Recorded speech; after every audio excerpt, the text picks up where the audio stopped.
Welcome to ప్రజా express news బులెటిన్ల ముందుగా headlines. Tamil Nadu మంత్రి నెహ్రూ సోదరుడి సంస్థలో ఈడీ సోదాలు.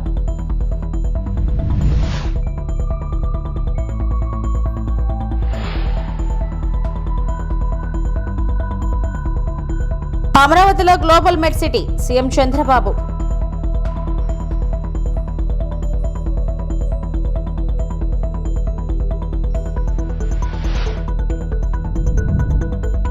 ప్రజలు ఎప్పుడు ఏ సమస్యలు ఉన్నా పరిష్కరించేందుకు సిద్ధం మంత్రి నారా లోకేష్.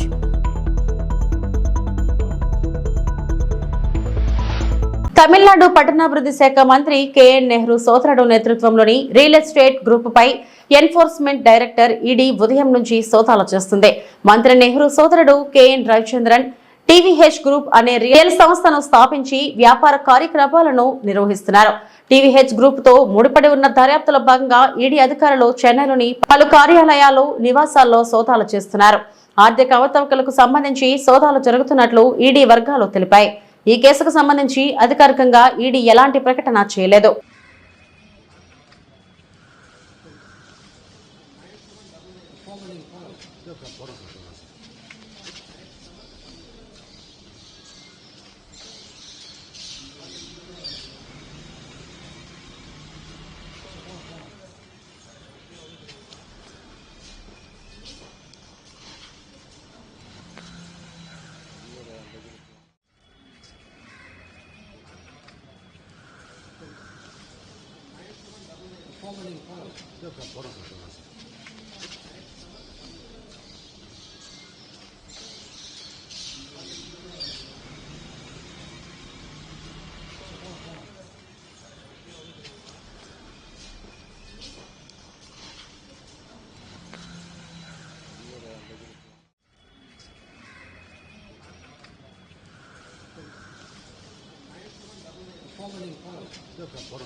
రాజధాని అమరావతిలో గ్లోబల్ మెడ్ సిటీ ఏర్పాటు చేయాలని భావిస్తున్నామని ఏపీ సీఎం చంద్రబాబు తెలిపారు. రాష్ట్రంలోని ప్రతి నియోజకవర్గంలో 100 నుంచి 300 పడకల ఆసుపత్రుల నిర్మాణానికి ప్రణాళికలు సిద్ధం చేస్తున్నట్లు వెల్లడించారు. వైద్యం, ఆరోగ్యంపై మీడియా ఎదుట సీఎం పవర్ ప్రెజెంటేషన్ ఇచ్చారు. రాష్ట్రంలో పెరిగిన వైద్య ఖర్చులు, వివిధ వ్యాధులపై సీఎం వివరాలు తెలిపారు. కుప్పంలో డిజిటల్ హెల్త్ సర్వీస్ సెంటర్ ఏర్పాటు చేశాం. కొన్ని చోట్ల గుండె జబ్బులు, డయాబెటీస్, హైపర్ టెన్షన్, శ్వాసకోశ వ్యాధులు విస్తృతంగా పెరుగుతున్నాయి. రాష్ట్రంలో పురుషుల కంటే మహిళల్లో హైపర్ టెన్షన్ అధికంగా కనిపిస్తుంది. ఆహారపు అలవాట్ల వల్ల డయాబెటీస్ కొన్ని జిల్లాల్లో ఎక్కువగా ఉందని సీఎం వివరించారు. This is important slide. ఈ రాష్ట్రానికి ఉపయోగపడే ఇది ప్రతి ఒక్కరు గుర్తుపెట్టుకోవాల్సిన అవసరం ఉంది. కార్డియోవాస్కులర్ డిసీజ్ చూస్తే 18 నుంచి 22% ఉంది. అంటే 18 నుంచి 22% ఈ యొక్క ఒక డిసీజ్ కార్డియోవాస్కులర్ డిసీజ్ వస్తున్నాయి. దీనికి కారణం కూడా మీరు చూస్తే హైపర్ టెన్షన్, అదే మాదిరిగా ఇసమిక్ హార్ట్ డిసీజెస్, స్ట్రోక్ ఇవన్నీ వచ్చే పరిస్థితి వస్తుంది. ఈ ప్రిడామినెంట్ గా ఎక్కడున్న టాప్ 3 డిస్ట్రిక్ట్స్ చూస్తే కోనసీమ, కాకినాడ, ఎన్టీఆర్ జిల్లాలో ఎక్కువ ఉంది. అదే మరి డయాబెటీస్ మిలిటస్ చూసినప్పుడు 12 నుంచి 15% ఉంది. High prevalence due to life styles, food దగ్గర నుంచి మన లైఫ్ స్టైల్స్ వల్ల వస్తా ఉంది. గుంటూరు, ఎన్టీఆర్, కృష్ణ ఇక్కడ హై బర్డన్ డిస్ట్రిక్ట్స్ ఇవి. రెస్పిరేటరీ డిసీజ్ చూస్తే 10 to 12% వస్తా ఉంది. COPD, asthma, pneumonia linked to air pollution, smoking. Air pollution, smoking తో వస్తున్నాయి. ప్రకాశం, కర్నూలు, అనంతపూర్ ఎక్కువ ఉంది. ఇక్కడ కుప్పంలో ఒక పైలట్ ప్రాజెక్ట్ చేస్తున్నాం. ఇది రాష్ట్రం అంతా డిజిటల్ నర్వ్ సెంటర్. ఇది మనం తీసుకుంటే కుప్పంలో చేస్తున్నాం. ఆల్రెడీ టైం కూడా చూపిస్తాను. ఇక్కడ 5 మండల్స్ లో పెట్టాం. 3 months టైం. ఇది డిజిటల్ మోడల్ మొత్తం ఎస్టాబ్లిష్ చేసి కుప్పంలో ఇనిషియల్ గా ఆల్ కాన్స్టిట్యున్సీ మొత్తం కవర్ చేయడానికి ఇది పెడుతున్నాం. phase 2 లో చిత్తూరులో 31 మండలాలు మొత్తాన్ని దీన్ని ఎంటైర్ డిస్ట్రిక్ట్ కవర్ చేస్తున్నాం. అది చూసిన తర్వాత ఈ 2 చూసే కొద్దిగా ఒక 6 నెలలు అవుతుంది. ఈ 2 చూసిన తర్వాత stability, impact, quality, citizen satisfaction చూసుకొని then will go to state. 26 districts phase 2 పెట్టాం. దీనికి మొత్తం కూడా మీరు చూస్తే 2 years 2 months ఒక టైం బౌండ్ ప్రోగ్రామ్ పెట్టుకున్నాం. అంటే 26 నెలల్లో పూర్తి చేయాలని. ప్రజలు ఎప్పుడు ఏ సమస్యలో ఉన్నా పరిష్కరించేందుకు సిద్ధమని మంత్రి నారా లోకేష్ తెలిపారు. మంగళగిరిలో 3వ రోజు నిర్వహించిన మన ఇల్లు మన లోకేష్ కార్యక్రమంలో ఆయన మాట్లాడారు. దేశంలోనే నెంబర్ 1 నియోజకవర్గంగా మంగళగిరిని మారుస్తామన్నారు. అవినీతి లేకుండా ఇక్కడ ప్రజలకు పథకాలు అందజేస్తున్నట్లు చెప్పారు. మంగళగిరి కోసం తెచ్చిన జీవో రాష్ట్రమంతటా అమలుకు ఉపయోగపడిందని వివరించారు. ఇక్కడ ఏర్పాటు చేసే జెమ్స్ జ్యువెలరీ పార్క్ స్వర్ణకారుల దశ మార్చనుందని పేర్కొన్నారు. ఏప్రిల్ 13వ తారీఖు దానికి శంకుస్థాపన కూడా మన ప్రభుత్వం ఇవ్వబోతుంది. ఒకే ఒక సంవత్సరం 12 నెలల్లో ఆ పని పూర్తి చేసే బాధ్యత మటుకు చిల్లపల్లి గారు తీసుకుంటున్నారు. తల్లి పోలీస్ స్టేషన్ అప్గ్రేడ్ చేస్తున్నాం. ట్రాఫిక్ పోలీస్ స్టేషన్ అప్గ్రేడ్ చేస్తున్నాం. ఈరోజు పార్కులు, చెరువులు అభివృద్ధి చేస్తున్నాం. చేనేత సోదరులకి ఒక హ్యాండ్లూమ్ క్లస్టర్ ఏర్పాటు చేస్తున్నాం. మన దగ్గర ఎక్కువ మంది స్వర్ణకారులు ఉన్నారు. వాళ్ళ కోసం ఆనాడే చెప్పా జెమ్స్ జ్యువెలరీ పార్క్. అంటే బంగారం మన ఏమన్నా ఆభరణాలు ఏమన్నా డిజైన్ కానీ తయారీ కానీ అమ్మకాలు మొత్తం ఒక మంగళగిరి నియోజకవర్గంలో జరగాలి. మెరుగైన పని మనోళ్ళకి తెలియాలి. స్కిల్ డెవలప్మెంట్ జరగాలని చెప్పాను. దాన్ని కూడా స్వీకారం చుట్టాం. తల్లి ఇలా అనేక అభివృద్ధి కార్యక్రమాలు మేము చేస్తున్నాం. నాది ఒకే లక్ష్యం, తిరిగి మళ్ళీ మీ దగ్గరికి వచ్చినప్పుడు ఏ హామీలైతే నేను ఇచ్చానో మంగళగిరి నియోజకవర్గంలో అది నిలబెట్టుకుని వస్తానని ఈ సభాముఖం మీ అందరికీ నేను మళ్ళీ హామీ ఇస్తున్నా. మీరు ఏ బాధ్యత అయితే నా పైన పెట్టారో అది ముందలు తీసేందుకు నేను సిద్ధంగా ఉన్నా. ప్రతి మంగళగిరి ప్రజల్ని నా గుండెల్లో పెట్టుకుని నేను కాపాడుకుంటా, నిలబెట్టుకుంటా. నా లక్ష్యం ఒకటే, భారతదేశంలో నంబర్ 1 నియోజకవర్గం ఏదంటే ఆలోచిస్తే దానికి చిరునామా మంగళగిరి చేసే బాధ్యత మీ లోకేష్ తీసుకుంటాడని ఈ సభాముఖం తెలుపుకుంటూ, తల్లి మీరందరూ ఒక్కసారి ఆలోచించమని కోరుతున్నాం. మీ ఇంట్లో కొలతలు తీసినాక వచ్చినప్పుడు Telugu Desam party, Janasena party, Bharatiya Janata party నాయకులు వచ్చారు. అధికారులతో కలిసికట్టుగా వచ్చారు. మీ దగ్గర నుంచి ఒక కప్పు టీ తాగలేదు, ఒక బాటిల్ నీళ్ళు తాగలేదు తల్లి. స్వచ్ఛందంగా వచ్చి మీకు సేవ చేసాక వచ్చారు తల్లి. ఈరోజు 1000 కోట్ల రూపాయలు విలువైన ఆస్తి మీకు ప్రభుత్వం అందిస్తుంటే దాంట్లో ఒక్క రూపాయి అవినీతి లేకుండా మేము చేశాం తల్లి. అది ఎన్డీఏ ప్రభుత్వానికి ఉన్న చిత్తశుద్ధి. అహర్నిశలు మీకోసం కష్టపడడానికి మేము సిద్ధంగా ఉన్నాం. ఆనాడే చెప్పా, మీకు ఏ సమస్య ఉన్నా మా ఇంటి తలుపులు 24 గంటలు మీకు తెరుచుంటుందని ఈ సభాముఖం తెలుపుకుంటూ, నాకు ఇంత అద్భుతమైన అవకాశం ఇచ్చిన మంగళగిరి ప్రజలందరికీ పేరు పేరున నా హృదయపూర్వక ధన్యవాదాలు తెలుపుకుంటూ మీ అందరి దగ్గర నుంచి సెలవు తీసుకుంటున్నా. అందరికీ నమస్కారం. జై. రైతులు తాము విక్రయించుకున్న ధాన్యానికి సంబంధించి 24 గంటల వ్యవధిలోనే డబ్బులు వారి ఖాతాల్లోకి జమ చేసే విధంగా ప్రభుత్వం చర్యలు తీసుకుంటుందని తణుకు ఎమ్మెల్యే ఆర్మిల్లి రాధాకృష్ణ పేర్కొన్నారు. సోమవారం తణుకు మండలం దువ్వ, వేల్పూర్ గ్రామాల్లో ధాన్యం కొనుగోలు కేంద్రాన్ని ప్రారంభించిన ఆయన మాట్లాడారు. తణుకు నియోజకవర్గంలో 53 రైతు సేవా కేంద్రాల ద్వారా దాదాపు 1,00,000 టన్నులకు పైగా ధాన్యం కొనుగోలు చేసేందుకు ప్రణాళికలు చేపట్టినట్లు తెలిపారు. రబీ సీజన్ కు సంబంధించి జిల్లాలో 6 లక్షల టన్నుల, తణుకు నియోజకవర్గంలో 1,00,000 టన్నుల చొప్పున ప్రభుత్వం నిర్ణయించిన మద్దతు ధరకు కొనుగోలు చేసి రైతులకు అన్ని విధాలుగా కూటమి ప్రభుత్వం అండగా నిలబడుతుందని చెప్పారు. రైతులు తమకు నచ్చిన ప్రాంతాల్లో ఏ రైస్ మిల్లుకు కావాల్సి వస్తే ఆ రైస్ మిల్లుకు అమ్ముకునే విధంగా చర్యలు చేపట్టినట్లు తెలిపారు. ప్రభుత్వం నిర్ణయించిన మద్దతు ధరతో పాటు లోడింగ్, అన్లోడింగ్, హమాలీ ఛార్జీలు సైతం ప్రభుత్వమే చెల్లించే విధంగా చర్యలు తీసుకున్నట్లు పేర్కొన్నారు. ఈ కార్యక్రమంలో పౌర సరఫరాల రెవెన్యూ అధికారులతో పాటు కూటమి నాయకులు, కార్యకర్తలు పాల్గొన్నారు. ధాన్యం కొనుగోలు కేంద్రాలను ఈరోజు తణుకు నియోజకవర్గంలో వేల్పూరు, దువ్వ గ్రామాల్లో ప్రారంభించుకుని ఈ రబీ సీజన్కి సంబంధించి నియోజకవర్గంలో దాదాపు 1,60,000 టన్నుల ధాన్యం పండితే ఈరోజు నియోజకవర్గంలో ఉన్నటువంటి 53 రైతు సేవా కేంద్రాల ద్వారా ధాన్యం కొనుగోలు ప్రక్రియని ప్రారంభించుకోవడం జరిగింది.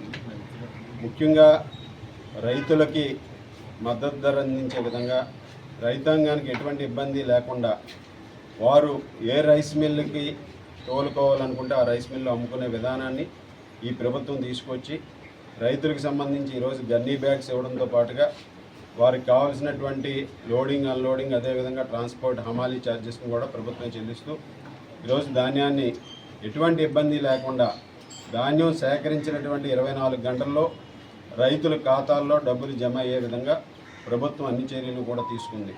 ఈరోజు రైతు పక్షపాతిగా గౌరవ ముఖ్యమంత్రి నారా చంద్రబాబు నాయుడు గారు, ఉప ముఖ్యమంత్రి వర్యులు పవన్ కళ్యాణ్ గారు, అదేవిధంగా మోడీ గారి సహకారంతో కూటమి ప్రభుత్వం వచ్చిన తర్వాత రైతులకు ఉన్నటువంటి ఇబ్బందులన్నింటినీ కూడా అధిగమించే విధంగా గత ప్రభుత్వం ఏదైతే రైతులని ధాన్యం కొనుగోలు పేరుతో తీవ్రమైనటువంటి ఇబ్బందులు గురి చేస్తుందో, ఆ రోజు రైతు ధాన్యం అమ్ముకోవాలంటే ఎక్కడ అమ్ముకోవాలో తెలియనటువంటి పరిస్థితి, తరుగుల పేరుతో బస్తాకి 4 కేజీల నుంచి 12 కేజీల వరకు దోపిడీ చేసినటువంటి పరిస్థితి, గన్నీ బ్యాగులు అందనటువంటి పరిస్థితి. ఈ నియోజకవర్గంలో పౌర శాఖ మంత్రిగా ఉన్నటువంటి అప్పటి ప్రజాప్రతినిధి ఆ విధంగా రైతులకు కూడా న్యాయం చేయలేనటువంటి పరిస్థితులు ఆ రోజు ప్రభుత్వం ఉంది. అన్ని విధాలుగాను కూడా మోసపోయినటువంటి, ధాన్యం అమ్ముకున్న తర్వాత డబ్బులు ఎప్పుడు వస్తాయో తెలియనటువంటి పరిస్థితి. 6 నెలలైనా డబ్బులు పడకుండా గత ప్రభుత్వం దాదాపు 1600 కోట్ల రూపాయలు బకాయిలు పెట్టిపోతే ఈ ప్రభుత్వం వచ్చిన తర్వాత రైతులకు సంబంధించినటువంటి 1600 కోట్ల రూపాయలతో ఆ బకాయిలు చెల్లించడంతో పాటుగా ముఖ్యంగా గత ఖరీఫ్ సీజన్కి సంబంధించి ధాన్యం సేకరణలో 24 గంటల్లో రైతుల ఖాతాలో జమ చేయడం జరిగింది. అదేవిధంగా ఈరోజు రబీకి సంబంధించి రైతు సేవా కేంద్రాల ద్వారా, సొసైటీల ద్వారా, ప్యాడీ పర్చేసింగ్ సెంటర్ ద్వారా సేకరించినటువంటి ధాన్యానికి వెంటనే డబ్బులు చెల్లించే ఏర్పాట్లు కూడా చేయడం జరుగుతుంది. ఈరోజు పశ్చిమ గోదావరి జిల్లాలో దాదాపు 6 లక్షల టన్నుల ధాన్యం సేకరణ లక్ష్యంగా పెట్టుకోవడం జరిగింది. దానిలో భాగంగా తణుకు నియోజకవర్గంలో 1,00,000 టన్నులు పైగా సేకరించి ఈరోజు రైతులందరికీ కూడా తగు న్యాయం చేసే విధంగా ఈ ప్రభుత్వం ముందుకు వెళ్తుంది. ఒక రైతు పక్షపాతిగా చంద్రబాబు నాయుడు గారు రాబోయే రోజుల్లో ఈ సంవత్సరం ముఖ్యంగా రైతాంగానికి అందరికీ కూడా ఏదైతే ఎన్నికల్లో హామీ ఇచ్చారో దానికి అనుగుణంగా రైతులందరికీ కూడా 20,000 రూపాయలు ఇచ్చే కార్యక్రమాన్ని కూడా ఈ ప్రభుత్వం తీసుకొస్తుంది. అలాగే కౌలు రైతులకు సంబంధించి కౌలు క్రెడిట్ కార్డులను కూడా ఇచ్చి వారికి ఇబ్బందులు లేకుండా చూసే విధంగా వారికి లోన్లు కూడా ఎప్పటికప్పుడు ఇచ్చే విధంగా కూడా ప్రభుత్వం అన్ని చర్యలు తీసుకుంటుంది. అలాగే గత ప్రభుత్వం పూర్తిగా నిర్లక్ష్యం చేసినటువంటి మెకనైజేషన్ని ఈరోజు వ్యవసాయ యాంత్రీకరణ అనేది గత 5 సంవత్సరాల్లో ఎవరో చూడనటువంటి పరిస్థితి. మరలా ఈరోజు ప్రభుత్వం వచ్చిన వెంటనే మెకనైజేషన్కి సంబంధించి సబ్సిడీతో రైతులకి యంత్రాంగాన్ని, వ్యవసాయ యాంత్రీకరణకి సంబంధించి పనిముట్లను కూడా అందించడం జరుగుతుంది. ఈ విధంగా ఈ ప్రభుత్వం రైతుల పట్ల ఒక సానుభూతితో వ్యవహరిస్తూ రైతులకు అండగా నిలబడే విధంగా ఈరోజు ప్రభుత్వం ముందుకు వెళ్తుందని ఈ సందర్భంగా తెలియజేసుకుంటూ తణుకు నియోజకవర్గంలో కూడా రైతాంగానికి ఎక్కడా కూడా ఈ రబీ సీజన్కి సంబంధించి సాగునీటి సమస్య లేకుండా అన్ని చర్యలు తీసుకుని ఈరోజు సకాలంలో పంట చేతికి వచ్చే విధంగా దాని ద్వారా ఈరోజు ఎంఎస్పి ఏదైతే ఉందో 1,725 రూపాయలు కామన్ వెరైటీని ఈరోజు ప్రభుత్వం మద్దతు ధరకి కొనుగోలు చేసే విధంగా, అలాగే ఏ గ్రేడ్ 1,740 రూపాయలకి కొనుగోలు చేసే విధంగా ప్రభుత్వం చర్యలు తీసుకుందని ఈ సందర్భంగా తెలియజేసుకుంటూ రైతులందరికీ కూడా ఈ ప్రభుత్వం అండగా నిలబడుతుందని తెలియజేసుకుంటారు. డ్రోన్ నిఘాతో చట్ట వ్యతిరేక కార్యకలాపాలకు పశ్చిమ గోదావరి జిల్లా పోలీసులు చెక్ పెడుతున్నారు. శనివారం ఉండి మండలం కొలమూరు పొందువ గ్రామాల శివారులో నిర్మానుష్య పంట పొలాల వద్ద పేకాటాడుతున్న 9 మందిని డ్రోన్ ద్వారా గుర్తించారు. వారిని అదుపులోకి తీసుకుని కేసులు నమోదు చేశారు. వారి వద్ద నుంచి 7,390 రూపాయల నగదును స్వాధీనం చేసుకున్నట్టు ఎస్ఐ మొహమ్మద్ నజీరుల్లా తెలిపారు.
అమెరికా అధ్యక్షుడు ట్రంప్ నిర్ణయంతో కుదేలైన ఆక్వా రైతులు. పశ్చిమ గోదావరి జిల్లా భీమవరం మండలం తాడేరు గ్రామంలో రొయ్యలు సాగు చేస్తున్న అల్లూరు శ్రీనివాసరాజు, యాళ్ల బండి శ్రీకృష్ణ ఆక్వాలో ఎదుర్కొంటున్న సమస్యలను వివరిస్తూ ఆక్వాలో మన దేశం సుమారు 60,000 కోట్లు విదేశీ మాదక ద్రవ్యాన్ని సంపాదిస్తుందని, ఇప్పుడు అమెరికా అధ్యక్షుడు ట్రంప్ తీసుకున్న నిర్ణయం వలన మన దేశం నుండి ఎగుమతి అవుతున్న ఆక్వా రంగంపై 25% సుంకం విధించడంతో ఆ భారాన్ని ఆక్వా రైతు మీద వేయడంతో అధిక మొత్తంలో నష్టపోతున్నామని, ఇంత నష్టపోతున్న ఆక్వా మేతలు మందుల ధరలు మాత్రం తగ్గించకపోవడం వల్ల కష్టాల బారిన పడుతున్నామని, అదేవిధంగా గతంలో ప్రతిపక్షంలో ఉన్నప్పుడు ఆక్వా రైతులను ఆదుకుంటామని చెప్పిన ప్రస్తుత కూటమి ప్రభుత్వం విద్యుత్ ఛార్జీలతో పాటు ఫ్యూయల్ ఛార్జెస్, ఇతర ఛార్జీలతో చాలా ఇబ్బందులు పడుతున్నామని, దీన్ని దృష్టిలో పెట్టుకుని ఆక్వా రంగాన్ని ఆదుకోవాలని అమెరికా అధ్యక్షుడితో మోడీ చర్చలు జరిపి చర్యలు తీసుకోవాలని, లేదంటే ఆక్వా రంగం క్రాప్ హాలిడే ప్రకటించాల్సి వస్తుందని తెలిపారు.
నా పేరు అల్లూరి శ్రీనివాసరాజు అండి. నేను తాడేరు గ్రామంలో 32 ఎకరాలు రొయ్యల సాగు చేస్తున్నాను. రొయ్యల సాగు ఇదివరకు ఇది కరోనా వచ్చిన కాడి నుంచి కూడా చాలా ఇబ్బందికరంగా ఉంది ఆక్వాకల్చరు.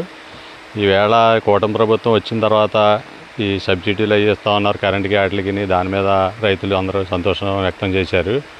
ఈలోగా ట్రంప్ తీసుకున్న నిర్ణయానికి 60,000 కోట్ల రూపాయలు వచ్చే ఆదాయాన్ని, మనకి ద్రవ్యబలం వచ్చే ఆదాయాన్ని ఈవేళ 25% అధికంగా సుంకం విధించడం వల్ల మన ఆక్వాకల్చర్కి చాలా తగలరాని గట్టి దెబ్బ తగిలింది. దీని గురించి ఆక్వా రైతులు 30-40 రూపాయలు ఒక కేజీకి వచ్చి రేటు తగ్గించారు ఎక్స్పోర్టర్స్. దీని గురించి ఆక్వాకల్చరు ఏం చేయాలో, రైతులు ఏమవ్వాలో ఏంటో, సంవత్సరం మొత్తం మీద ఈ సమ్మర్ క్రాపే కొంచెం సక్సెస్ అవుతుందని, ఉన్న క్రాప్లేమో సక్సెస్ ఉండదండి. 100కి 10 చెరువులు కూడా రావు. 100కి 70 చెరువులు ఈ సమ్మర్ క్రాప్లో బాగా వస్తాయని ఆశించే టైంలో ఈ సుంకం విధించడం వల్ల చాలా ఆక్వాకల్చరు చాలా ఇబ్బందికరంగా ఉంది. దీని మీద లక్షలాది మంది జనాభా కూడా చాలా దీనివల్ల బతుకుతున్నారు. డిప్యూటీ సీఎం పవన్ కళ్యాణ్ కారణంగా జేఈ అడ్వాన్స్ పరీక్షలను విద్యార్థులు రాయలేకపోయారు. పెందుర్తి ఆయాన్ డిజిటల్ జేఈ విద్యార్థులకు పవన్ కాన్వే అడ్డుగా వచ్చింది. దీంతో పరీక్షా కేంద్రానికి విద్యార్థులు పరీక్షా కేంద్రానికి ఆలస్యంగా వెళ్లారు. పరీక్ష రాయకుండానే 30 మంది విద్యార్థులు వెనుదిరిగారు. పరీక్షా కేంద్రం వద్ద విద్యార్థులు వారి తల్లిదండ్రులు ఆందోళనకు దిగారు. పెందుర్తిలో జేఈ అడ్వాన్స్ ఎగ్జామ్ ఉదయం 8:30కు జరుగుతుండగా పవన్ కాన్వే కారణంగా పరీక్ష కేంద్రానికి 8:32 వచ్చారు. 2 నిమిషాలు కూడా పవన్ వస్తున్నారని పోలీసు అధికారులు ట్రాఫిక్ నిలిపివేశారని, లేదంటే పరీక్షా కేంద్రానికి సమయానికి చేరుకునేవారమని విద్యార్థులు మీడియాకు తెలిపారు. పవన్ కళ్యాణ్ వస్తున్న మార్గంలోనే ఎగ్జామ్ సెంటర్ ఉంది. పవన్ వస్తున్నారనే కారణంతో ప్రోటోకాల్ దృష్ట్యా పోలీసులు ట్రాఫిక్ నిలిపివేశారు. కాబట్టి 2 నిమిషాల ఆలస్యంతో పరీక్షా కేంద్రానికి వచ్చామని, ఆలస్యమైందని, అధికారులు తమని పరీక్ష రాసేందుకు అనుమతి ఇవ్వలేదని విలిపిస్తున్నారు. ఈ విషయంలో పవన్ జోక్యం చేసుకుని ఆ 30 మంది విద్యార్థులకు జేఈ అడ్వాన్స్ పరీక్ష నిర్వహించేలా చర్యలు తీసుకోవాలని వేడుకుంటున్నారు.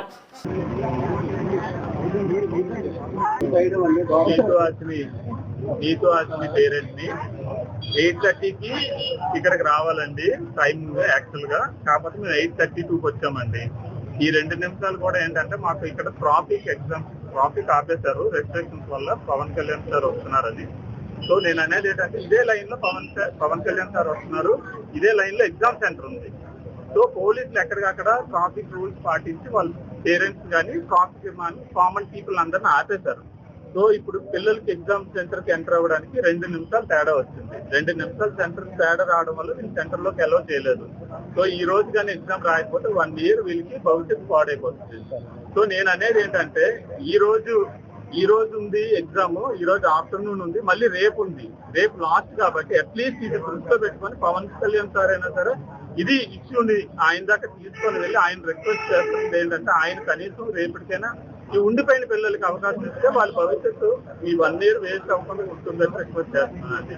ఇది వీళ్ళు ప్రాబ్లం అని కాదు, పోలీసు ప్రాబ్లం అని కాదు.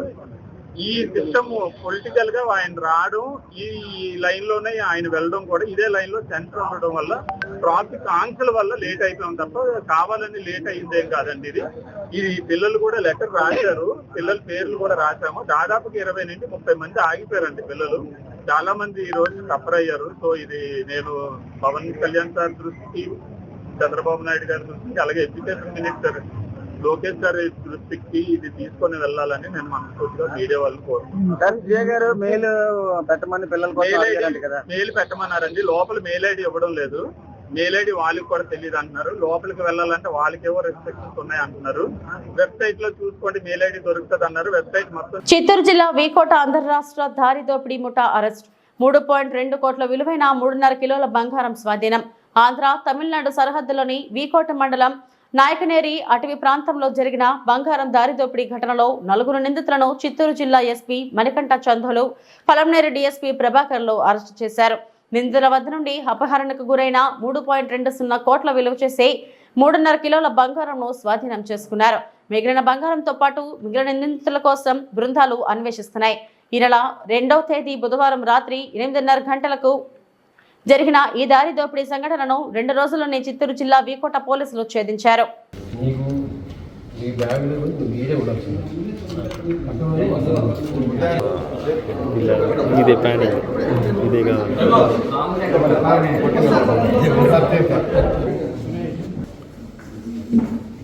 దీనికి సంబంధించి ఈరోజు మనం ఈ ప్రెస్ మీట్ నిర్వహిస్తున్నాము. 2/4/2025 అంటే ఈ నెల ఏప్రిల్ 2వ తారీఖున జరిగిన ఒక దారి దోపిడీ వీకోట లిమిట్స్లో. ఇందులో ఒరిజినల్గా వాళ్ళు చెన్నై నుంచి కేజీఎఫ్కి బంగారాన్ని ట్రాన్స్పోర్ట్ చేస్తున్నారు. దాన్ని అడ్డగించి ఒక కారులో కొంతమంది దుండగులు వచ్చి వాళ్ళని బెదిరించి వాళ్ళ దగ్గర ఉన్న బంగారం ఉందని తెలుసుకొని ఆ బంగారం మొత్తాన్ని 3.5 కిలోల బంగారం మొత్తాన్ని కూడా వాళ్ళు తీసుకొని వెళ్ళిపోవడం జరిగింది. కానీ మనకి ఆ సమాచారం 3వ తారీఖు మన స్టేషన్కి వచ్చి వాళ్ళు కంప్లైంట్ ఇవ్వడం జరిగింది. ఇందులో కంప్లైంట్ ఇచ్చిన వ్యక్తి చేతన్ కుమార్. ఇతను కేజీఎఫ్లో ఒక బట్టల వ్యాపారి మరియు బంగారం సంబంధించిన వాటిని వ్యాపారం చేసి కొనుగోలు చేసి అమ్మకాలు చేస్తుంటాడు. ఇతను చెన్నై నుంచి ఫ్రీక్వెంట్గా బంగారం తీసుకొని వెళ్ళి కేజీఎఫ్లో ఉండే వేరే వేరే దుకాణాలకి ట్రాన్స్పోర్ట్ చేస్తుంటారు. ఇదే రకంగా 2వ తారీఖు చెన్నైలో కొనుక్కొని కేజీఎఫ్ తీసుకెళ్తుండగా మనకి వీకోట లిమిట్స్లో నాయకనేరి ఘాట్, ఈ ఘాట్ నందు వీళ్ళు తీసుకెళ్తున్న బంగారం ముందరగానే తెలుసుకొని దాన్ని ఆపి కొంతమంది ప్లాన్ చేసి ఈ బంగారాన్ని తీసుకొని వెళ్ళారు. సో మనకి 3వ తేదీన సమాచారం వచ్చిన వెంటనే మనం వెంటనే కేసు రిజిస్టర్ చేసి ఇన్వెస్టిగేషన్ మొదలుపెట్టాము. ఇందులో మొత్తం 4 ఇన్స్పెక్టర్లని 4 టీమ్స్గా పెట్టేసి అందరినీ కూడా వేరు వేరు రూట్స్లో ఎక్కడ జరిగింది, అలానే ఏ రూట్స్ నుంచి వాళ్ళు వచ్చారు, ఏ రూట్స్ నుంచి వెళ్తారు, మొత్తం ఇవన్నీ కూడా technical evidences, CCTV evidences gather చేయడం జరిగింది. ఈ గ్యాదర్ చేస్తున్న విషయంలో మనకు తెలిసింది ఏంటంటే ఎవరైతే ఈ కార్లో వెళ్తున్నారో ఆ డ్రైవర్ ముక్రమ్ అనే వ్యక్తి, అతన్ని మనం ఏటుగా యాడ్ చేసాము. ఈ ముక్రమ్ పర్సన్ చేతన్ కుమార్ దగ్గరే చాలా కాలం నుంచి పనిచేస్తున్నాడు. ఈ విషయాన్ని అతను జైపాల్ అనే కేజీఎఫ్లో పనిచేసే ఒక కాంగ్రెస్ కౌన్సిలర్ అతనికి తెలియజేసి ప్లాన్ చేసి ఒక పథకం ప్రకారం మన వీకోట లిమిట్స్లో ఈ దారి దోపిడిని ప్లాన్ చేశారు. దాన్ని ఎగ్జిక్యూట్ చేయడం జరిగింది. సో మనకు వచ్చిన ఈ టెక్నికల్ ఎవిడెన్స్ అన్నింటినీ కలుపుకొని వీళ్ళని మనం ట్రేస్ చేసాము. ఇప్పటి వరకు మొత్తం 13 మంది ఇందులో ఇన్వాల్వ్ అయ్యారు. ప్లానింగ్లో కానీ ఎగ్జిక్యూషన్లో కానీ చెన్నై నుంచి వీళ్ళని ఫాలో అవుతూ కేజీఎఫ్ ద్వారా రావడం కానీ. సో మొత్తం 13 మందిని మనం ఐడెంటిఫై చేసాం. ఇందులో 4 ఎవరైతే సరే మెయిన్. ఇవి ఇప్పటివరకున్న బులెటిన్ అప్డేట్స్. నమస్తే.